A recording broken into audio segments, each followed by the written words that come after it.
Hi friends, எல்லாரும் எப்படி இருக்கீங்க? நல்லா இருக்கீங்களா? ஏற்கனவே நம்ம மாடி தோட்டத்தில் இருக்கக்கூடிய ஸ்டார் ஃப்ரூட் மரத்துலேருந்து ஸ்டார் ஃப்ரூட் அறுவடை பண்ணியிருந்தோம். அந்த வீடியோவையும் ஒரு 3 நாளைக்கு முன்னாடி நம்ம சேனலில் போட்டிருந்தேன்.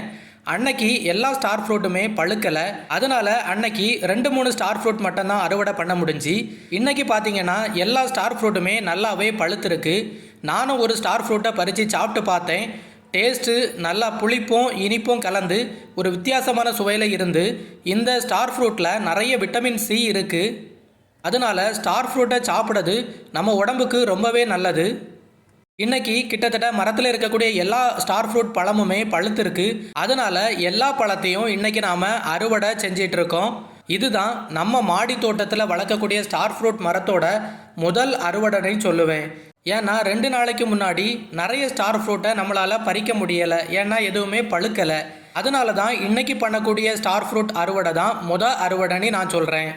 இன்றைக்கி இந்த அறுவடையில் நமக்கு மொத்தம் எத்தனை ஸ்டார் ஃப்ரூட் கிடைக்கும்னு பொறுத்திருந்து பார்க்கலாம். உங்களுக்கும் ஸ்டார் ஃப்ரூட் சாப்பிட பிடிக்கும்னா கமெண்ட் பண்ணுங்கள். இதுவரைக்கும் ஸ்டார் ஃப்ரூட் யாரெல்லாம் சாப்பிடலைங்கிறதையும் கமெண்டில் சொல்லுங்கள். மாடி தோட்டத்திலேயோ வீட்டு தோட்டத்திலேயோ இதே மாதிரி பழ மரங்கள்லாம் வளர்க்கறதுக்கு யாருக்கு பிடிக்கும்னு சொல்லிட்டு கமெண்ட் பண்ணுங்கள். யாரெல்லாம் வளர்த்துட்ருக்கீங்கன்னையும் கமெண்ட் பண்ணுங்கள். இந்த ஸ்டார் ஃப்ரூட் மரத்தை நம்ம வீட்டு தோட்டத்திலேயோ மாடி தோட்டத்திலேயோ எளிமையாக வளர்க்கலாம். அவ்வளோதான் ஃப்ரெண்ட்ஸ், நம்ம அறுவடையை முடிச்சாச்சு. இன்றைக்கி அறுவடையில் மொத்தம் நமக்கு 15 ஸ்டார் ஃப்ரூட் பழம் கிடச்சிருக்கு. இந்த வீடியோ பிடிச்சிருந்தால் லைக் பண்ணுங்கள், ஷேர் பண்ணுங்கள்.